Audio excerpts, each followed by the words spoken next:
In German, nouns are assigned one of three grammatical genders.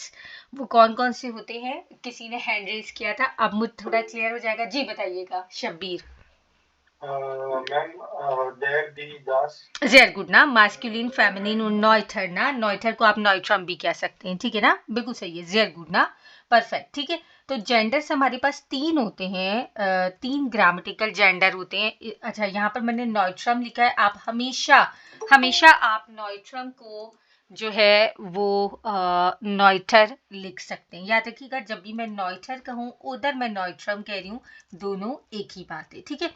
और बिल्कुल आपने correct बताया, मास्कुलिन जो होता है वो हमेशा देयर होता है, ठीक है, ये हमें पता है, लाइक दिस इज देयर ना, ऑलवेज, ठीक है। अच्छा, उसके बाद दी होता है फेमिनिन, और नॉइट्रम उधर नॉइटर हमेशा 10 होता है, और जब भी हम इसका प्लूराल बनाएंगे ये हमेशा दी होता है, चाहे वो प्लूराल देयर का हो यानी मास्कुलिन का हो, फेमिनिन का हो या नॉइट्रम। तो आपको ये जेंडर हमेशा पता होना चाहिए कि जर्मन में 3 ग्रामेटिकल जेंडर्स होते हैं, ठीक है ना।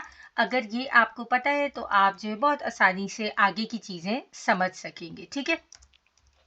ओके जी, यहाँ पर मैं पूरा इंग्लिश लिख देती हूँ ठीक है, 3 ग्रामेटिकल जेंडर्स होते हैं, ठीक है, ये चीज आपको पता होनी चाहिए नॉमिनेटिव, आकुजाटिव, डाटिव पढ़ने से पहले, ठीक है।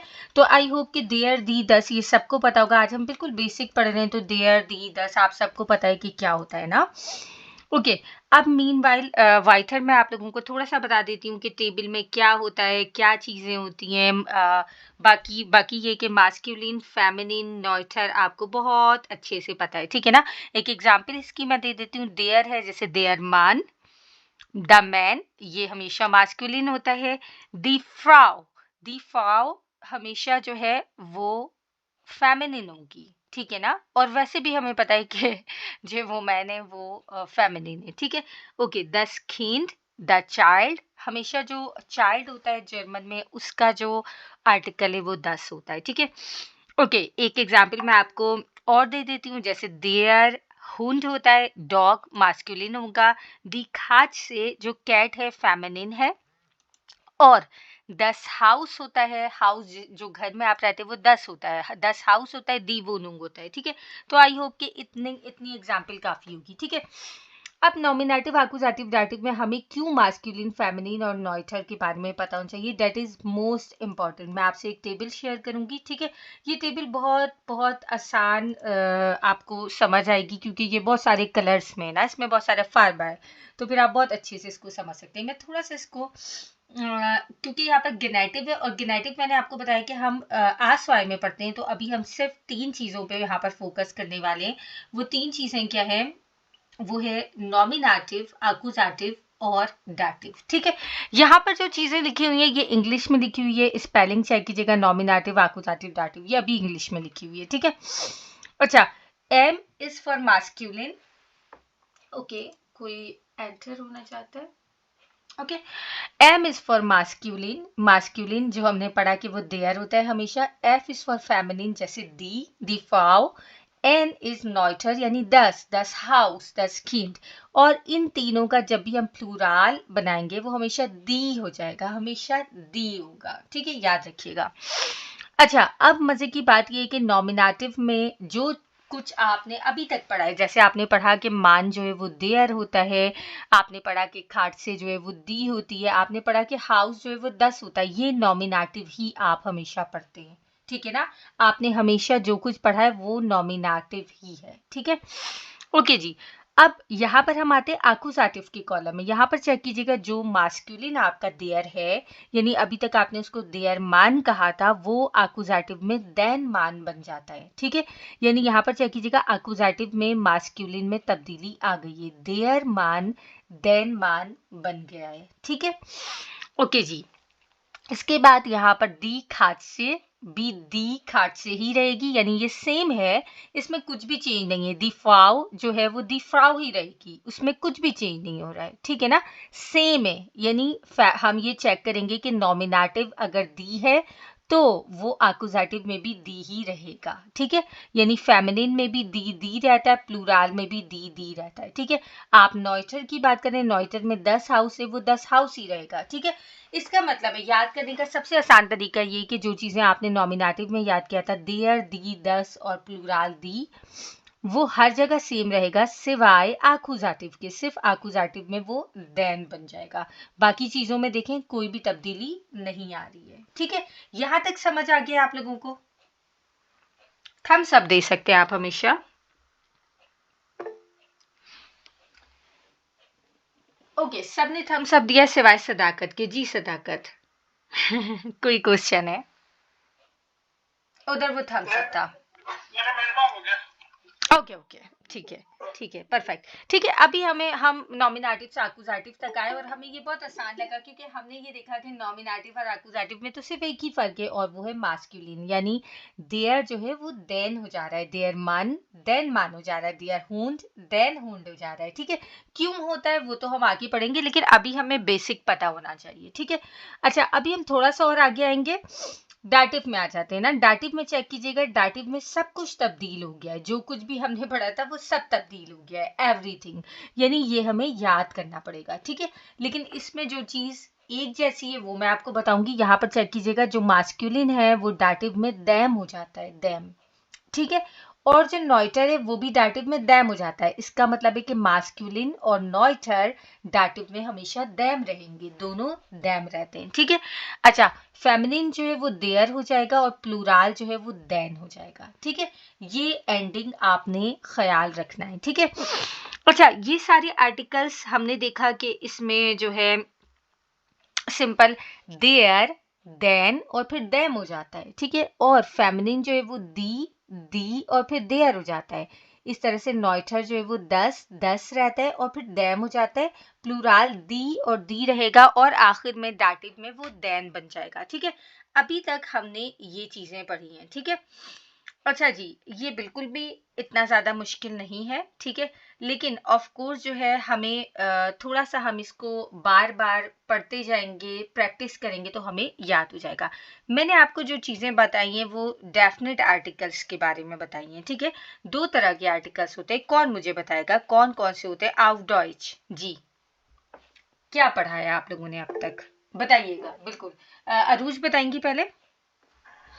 Yes, ma'am. Bestimmte Artikel und Bestimmte, sehr gut. Bestimmte Artikel und unbestimmte Artikel, यानी डेफिनेट आर्टिकल्स जो होते हैं वो bestimmte आर्टिकल होते हैं और दूसरे हमारे unbestimmte होते हैं, indefinite। ओके, क्या क्या होते हैं थोड़ा सा इसका बताइएगा मुझे। मैम, जैसे नॉमिनेटिव में मास्कुलिन होते हैं आइन। ये आप unbestimmt बता रही है ना? unbestimmt, ठीक है। आइन, जैसे आइन मान हो जाएगा, ठीक है। उधर आइन थीश हो जाएगा ना। जैसे बेस्टिम्ड आर्टिकल देयर वाले होते हैं, देयर मान होता है, देयर थीश होता है, वो क्या हो जाएगा? आइन मान और आइन थीश हो जाएगा, परफेक्ट, ओके। और फेमिनिन में क्या होगा? जैसे कि वो दी फ्राउ उधर दी खाट से है, वो क्या हो जाएगी? आइनी फ्राउ आइनी काट। जी गुड, बिल्कुल सही है, ओके। 10 में अगर ये 10 बुक है, उधर 10 फेंस्टर है, तो ये क्या हो जाएगा? आइन बुक आइन फेंस्टर। वेरी गुड, ठीक है। ये नॉमिनेटिव में याद रखिएगा, ये जो फर्स्ट वाली कैटेगरी है ये कहलाती है बेस्टिम्टे आर्टिकल। बेस्टिम्टे आर्टिकल जो होते हैं वो आपके डेफिनेट आर्टिकल्स इंग्लिश में कहलाते हैं और ये उन बेस्टिम्टे है, आइन, आईना, उधर आइन, ठीक है। प्लूराल में आपको अच्छी तरह से पता है कि आइन नहीं होता ना, वरना वो प्लूराल नहीं होता, ठीक है। खाइने हो सकता है प्लूराल में, आइन नहीं होगा, ठीक है। बहरहाल तो आपको ये पता होना चाहिए कि ये वाली कैटेगरी उन बेस्टिम्ड आर्टिकल की है, ठीक है। अब ये जो बेस्टिम्ड आर्टिकल हैं जो कि यहाँ पर देयर मान है वो देन मान हो जा रहा है और देम मान हो जा रहा है। बिल्कुल इसी तरह जो उन बेस्टिम्ड आर्टिकल होंगे वो क्या हो जाएंगे? आइन मान, आइनन मान, आइनम मान, ठीक है, इस तरह हो जाएगा। इसी तरह अगर ये दी फ्राउ है और ये आइना फ्राउ है तो ये एक्यूजेटिव में दी फ्राउ और आइने फ्राउ ही रहेगी, लेकिन जब भी दाटिव होगा तो ये देयर फ्राउ और आइना फ्राउ हो जाएगी। एर लगाइएगा, आइनर नर ही है, लेकिन जब हम बोलते हैं तो लाइक देयर नहीं कहते, दियर कहते हैं। एर जो है वो लाइक आपने आप क्योंकि बिगनर है तो आप इसको देयर बोल रहे, मसला नहीं है, ठीक है ना। तो देयर फ्राउ और आइनर फ्राउ, ठीक है। इसी तरह 10 हाउस है या आइन हाउस है या फिर 10 बुख आइन बुख है, तो वो 10 बुख और आइन बुख रहेगा, लेकिन यहाँ पर वो दैम बुख और आइनम बुख हो जाएगा, ठीक है, याद रखिएगा, सही है। अच्छा, इसका मतलब बिल्कुल इसी तरीके से होता है कि आपने याद रखना है एंडिंग, यहाँ पर चेक कीजिएगा इसकी, क्योंकि ये देयर और आइन है, यहाँ पर एंडिंग एन आ रही है तो आपने इसको आइनन कर देना है। अगर ये एम आ रहा है तो आपने इसको आइनम कर देना है। यानी अगर आप ये वाला याद करेंगे तो ऑटोमेटिकली आपको ये याद हो जाएगा। आपने सिर्फ एंडिंग का ख्याल रखना है। जैसे ये अगर देयर है तो ये आइनर हो जाएगा, ये दैम है तो ये आइनम हो जाएगा, ठीक है। प्लूराल में हमें पता है कि आइन नहीं होता है। आइन क्यों नहीं होता है? इसलिए कि अगर वो आइन होता तो वो प्लूराल नहीं होता ना, याद रखिएगा, ठीक है। अच्छा, दोनों में फर्क क्या है? ये जो आपने अब तक पढ़ा है, दिस इज बिस्टिम्ड आर्टिकल और ये उन बिस्टिम्ड आर्टिकल, आप क्या डिफरेंस बता सकते हैं कि बिस्टिम्ड आर्टिकल और उन बिस्टिम्ड आर्टिकल में क्या फर्क है? वैसे ही अगर आपको पता हो।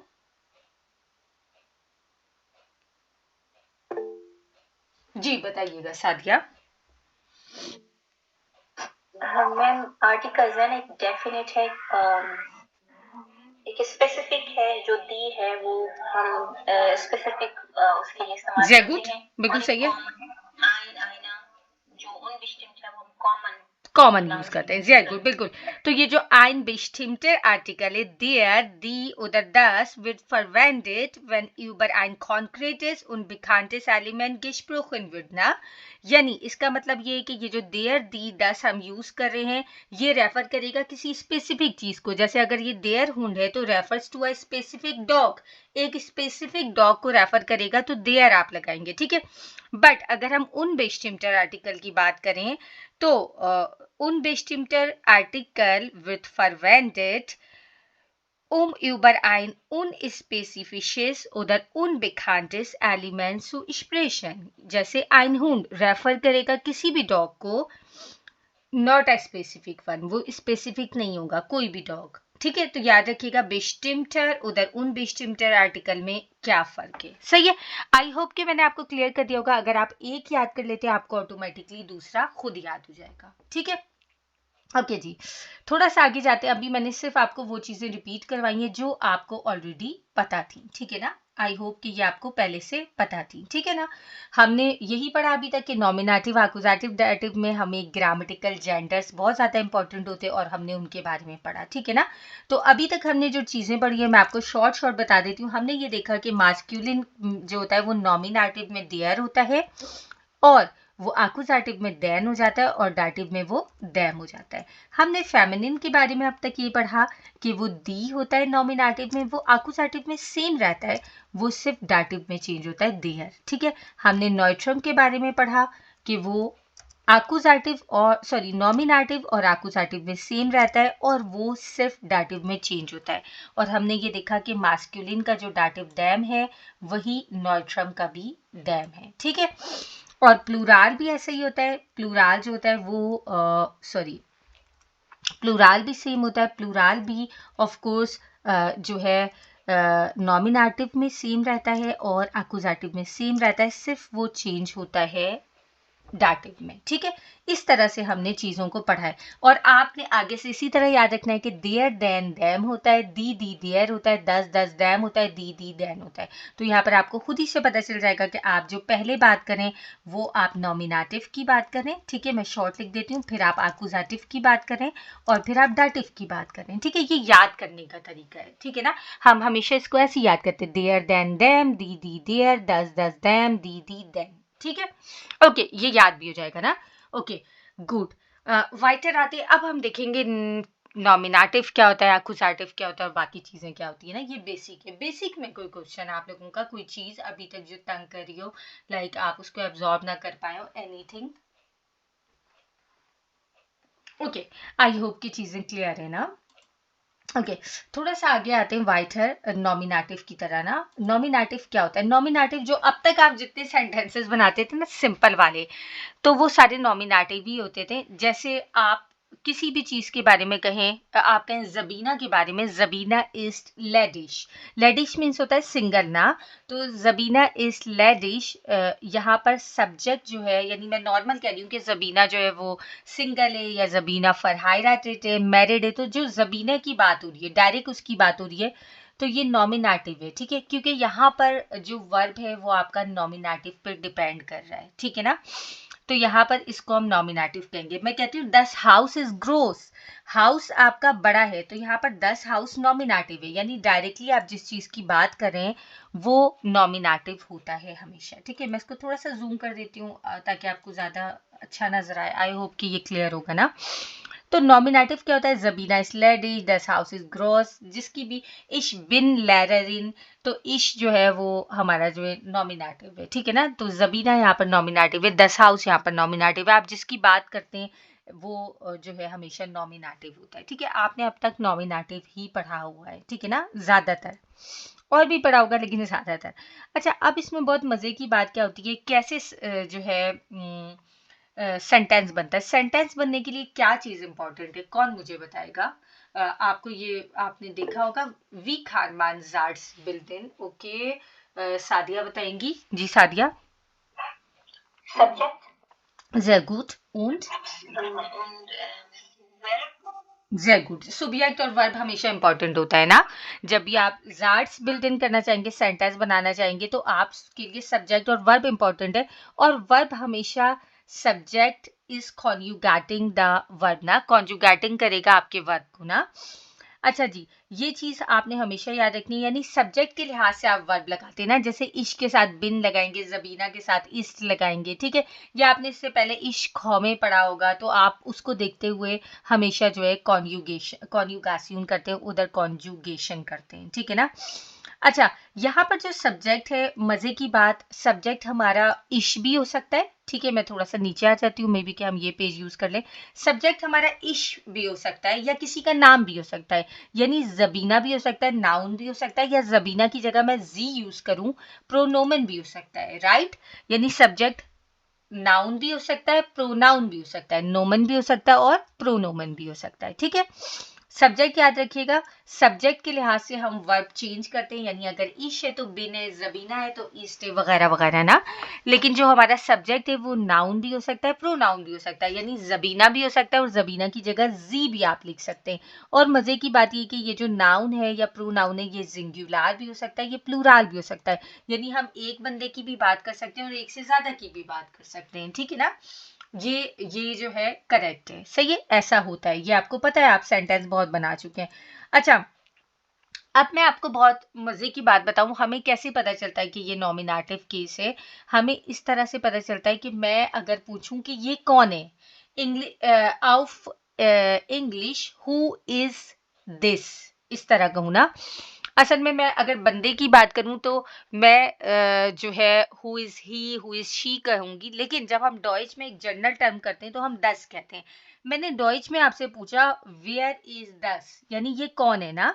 तो अब ये जो वेयर का जो जवाब होगा वो हमेशा नॉमिनेटिव होगा। मैंने पूछा ये बंदा कौन है ना, वेयर इज दस, आपने कहा दस इज टॉम, ये कौन है, टॉम है, ठीक है ना।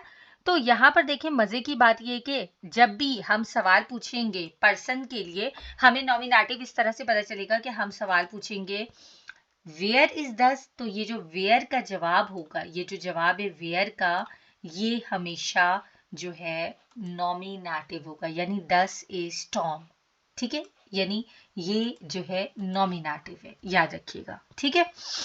अच्छा, ये पर्सन की बात हो रही है, हमेशा दो कैटेगरी होती है ना, एक पर्सन की बात होती है और एक हमेशा जाकिर की बात होती है। याद रखिएगा, जब भी हम किसी चीज को फाइंड करना चाहें, क्या वो नॉमिनेटिव है, क्या वो एक्यूजेटिव है, क्या वो डाटिव है, हमेशा दो चीजों का होता है। पर्सन से आप अलग सवाल पूछेंगे और जाकिर यानी जो थिंग होगा उससे अलग सवाल पूछेंगे। एक सवाल और मैं आपको पर्सन से बता देती हूँ, वेयर कॉम्ड आउस मानहाइम, आपने सवाल पूछा कौन मानहाइम से आया है, इसका जो जवाब होगा वो क्या होगा जी, कौन मुझे बताएगा। वेयर कॉम्ड आउस मानहाइम, इसका जवाब क्या होगा, वेयर का जो जवाब होगा वो, जी अरूज। हाँ, for example Tom Comte aus Mannheim, तो इसमें टॉम क्या है? नॉमिनेटिव है। वेरी गुड ना, यानी वेयर का जो जवाब है वो हमेशा नॉमिनेटिव होगा। ठीक है, मैंने कहा वेयर कॉम्ट aus Mannheim, फॉर एग्जाम्पल आपने जवाब दिया टॉम कॉम्ट aus Mannheim, यहाँ पर जो टॉम है वो नॉमिनेटिव है। ठीक है, अब आपको समझ में आ गया होगा कि हमें कैसे पता चला कि ये चीज नॉमिनेटिव है या नहीं। जैसे मैंने कहा जबीना इज लेडिश, मेरा सवाल होगा वेयर इज लेडिश, यानी कौन जो है वो अनमैरिड है, उधर सिंगल है, सिंगल है कहना चाहिए। जबीना इज लेडिश, जबीना जो है नॉमिनेटिव है। ओके, ये 10 हाउस क्योंकि जाखिर में आ जाता है, ये हम अभी पढ़ेंगे। पर्सन का भी हमने पढ़ा है कि पर्सन का जब भी हमें जानना होगा तो हम सवाल पूछेंगे वेयर करके, जो जवाब आएगा वो नॉमिनेटिव होगा। ठीक है, अब हम जाखिर देखते हैं। जाखिर यानी चीज़ों की बारे में बात हो रही है, जैसे बुस हो गया, हाउस हो गया, कोई भी चीज़ है जिसकी बात हो रही है। लेकिन जब भी जाखिर का सवाल करेंगे तो हम वेयर नहीं पूछेंगे। जाखिर का सवाल हमेशा वास होता है। वेयर हु जो होता है, हु वो पर्सन से पूछते हैं ना। जाखिर का सवाल होगा वास इज 10, और वास का जो जवाब होगा वो हमेशा नॉमिनेटिव होगा। जैसे मैंने कहा वास इज 10, ये क्या है? आपने कहा 10 इज ein Bus, ये तो एक बस है। तो ये जो वास का जवाब आया है वो नॉमिनेटिव है चीजों में। जैसे अभी थोड़ी देर पहले मैंने बताया था आपको कि मैंने आपको बताया था कि 10 हाउस इज ग्रोस, तो यहाँ पर मैंने आपसे पूछना था वास इज ग्रोस। अगर मैंने आपसे पूछा वास इज ग्रोस, इसका जवाब है देयर, सॉरी 10 हाउस इज ग्रोस, उधर देयर बुश इज ग्रोस। आप मुझे जो भी जवाब देंगे तो आपने जो भी वास का जवाब दिया है वो हमेशा नॉमिनेटिव होगा। ठीक है, तो यहाँ पर देयर बुश इज ग्रोस, उधर 10 हाउस इज ग्रोस, तो यहाँ पर क्या होगा? देयर बुश हमारा नॉमिनेटिव है। यहाँ पर 10 इज ein Bus, ये ein Bus हमारा नॉमिनेटिव है। ठीक है, ये नॉमिनेटिव को पहचानने का तरीका है। ठीक है, पर्सन के लिहाज से आपने हु का सवाल पूछना है, पूरा पूरा सेंटेंस होगा उससे आपने हु का सवाल पूछना है, जो जवाब आएगा वो नॉमिनेटिव है वहां पर। ठीक है, ठीक है, और क्योंकि यहाँ पर देखें ein Bus, देयर बुस है ना, ये नॉमिनेटिव है। अगर ये यहाँ नॉमिनेटिव नहीं होता तो क्या हो जाता है? ये einen Bus हो जाता है, लेकिन ये ein Bus रहा क्योंकि ये नॉमिनेटिव है। देयर बुस या ein Bus एक ही बात है। ठीक है, ये मास्कुलिन देयर बुस ही रहा। ठीक है, क्योंकि एक ही बात है। ठीक है, अच्छा जी, यहाँ तक मैंने आपको नॉमिनेटिव बताया कि नॉमिनेटिव को पहचानने का क्या तरीका है। यानी सबसे पहले तो ये कि subject is conjugating the verb, subject जो है ऑफ कोर्स वर्ब को कॉन्जुगेट करेगा और आंसर करेगा इस क्वेश्चन का वेयर। वेयर का आंसर पर्सन के लिए जो आता है, और वास का आंसर चीज़ों के लिए, थिंग्स के लिए जो आएगा वो आपने उसको हमेशा नॉमिनेटिव कहना है। ठीक है, यानी अभी तक मैंने आपको जो चीज़ बताई वो ये बताया है कि ऑफ कोर्स जो है सब्जेक्ट जो है वो वर्ब को कॉन्जुगेट कर रहा है, और वेयर का सवाल आप पर्सन के लिए पूछेंगे, जो जवाब आएगा वो नॉमिनेटिव है। अगर आप वास का सवाल चीज़ों के लिए पूछेंगे, जाखिर के लिए पूछेंगे, तो जो जवाब आएगा वो हमेशा नॉमिनेटिव होगा। ठीक है, ओके जी, यहाँ तक क्लियर है सबको? कोई ऐसी चीज़ जो आपको गेट नहीं हुई हो और आप मुझसे दोबारा पूछना चाहते हैं? ये पहला रूल था नॉमिनेटिव को जानने का कि हम उससे सवाल पूछ लेंगे। First rule. सेकंड रूल की तरफ आते हैं।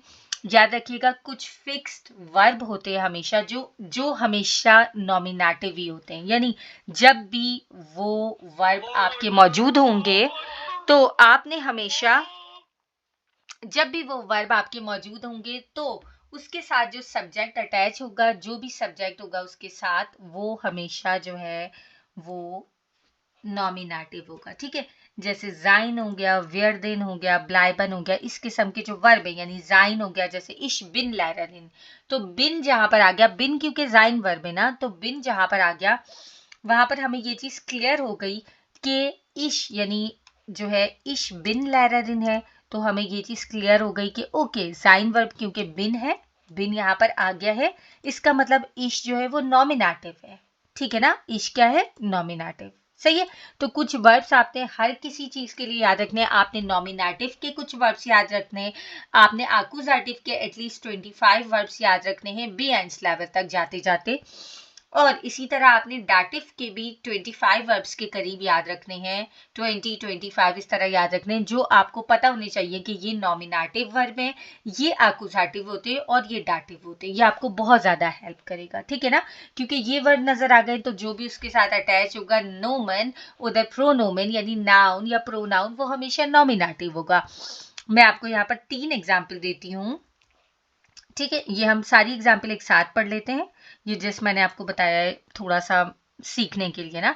जैसे मैंने कहा इश बिन लैरारिन, ठीक है ना, ज़बीना ईस्ट आउस इंग्लैंड, ये दोनों जाइन वर्ब है, बिन हो गया या ईस्ट हो गया या जिंद हो गया, जाइन वर्ब है। जब भी जाइन वर्ब होगा इसका मतलब है कि ये नॉमिनेटिव है, इसका मतलब है ज़बीना नॉमिनेटिव है, ठीक है, याद रखिएगा।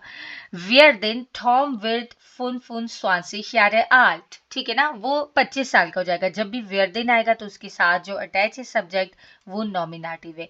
इश वेयर दे शाउ स्पीलर, मैं शाउ स्पीलर बनूंगा। इश वेयर दे आर्स्ट, जो भी आप बनना चाहते हैं, तो यहाँ पर इश जो है वो नॉमिनेटिव है, यानी यहाँ पर जब भी वेयर देन आएगा उसके साथ जो सब्जेक्ट अटैच होगा, सब्जेक्ट नाउन हो, चाहे वो नाउन हो या प्रोनाउन हो, वो हमेशा नॉमिनेटिव रहेगा, याद रखिएगा। ब्लाइबन, ब्लाइबन इज लाइक इश ब्लाइबे हॉइटे सुहाउजे, मैं आज घर पे रुकूंगी। तो ब्लाइबन जो भी रुका हुआ होगा, जैसे मैं रुकी हुई हूँ तो मैं नॉमिनेटिव हूँ, ठीक है। ब्लाइबन जी इश्तेहन, हमने उनसे कहा ब्लाइबन जी इश्तेहन यानी आप खड़े रहो, तो यहाँ पर जो जी है वो नॉमिनेटिव हो जाएगा, ठीक है, याद रखिएगा इस चीज को, सही है। तो ये वर्ब्स जब भी आपको नजर आएंगे तो आपने हमेशा इनके साथ लगे हुए सब्जेक्ट को नॉमिनेटिव कंसीडर करना है। यहाँ पर मैंने आपको एक जस्ट फॉर इंफॉर्मेशन यहाँ पर एक टिप्स लिखी है। जब भी आप अपना प्रोफेशन बताएंगे, इश बिन लैररिन, इश बिन लैरर, इश बिन सॉफ्टवेयर एंटविकलर, या आप जो कुछ भी हैं, आपने कभी भी प्रोफेशन के साथ आइन या आईना नहीं लगाना है। मैं कभी भी इश बिन आईना लैररिन नहीं कहूंगी, ये गलत है, ठीक है। आइन या आईना कभी भी आप प्रोफेशन के साथ नहीं लगाएंगे, याद रखिएगा। आप जो कुछ भी है आपने उसके साथ आइन या आईना नहीं लगाना है, ठीक है, ये आपको पता होना चाहिए, सही है। ओके, ये वर्ब पहला रूल हमने ये देखा कि हमने इस तरह से जाना कि जब भी हम पर्सन से वेयर का सवाल पूछेंगे तो पता चल जाएगा वो नॉमिनेटिव है। जाखिर से वास का सवाल पूछेंगे, पहला रूल। दूसरा रूल ये है कि कुछ वर्ब्स ऐसे होते हैं जो हमेशा नॉमिनेटिव ही होते हैं, ठीक है ना, तो आपने इन चीज़ों को नहीं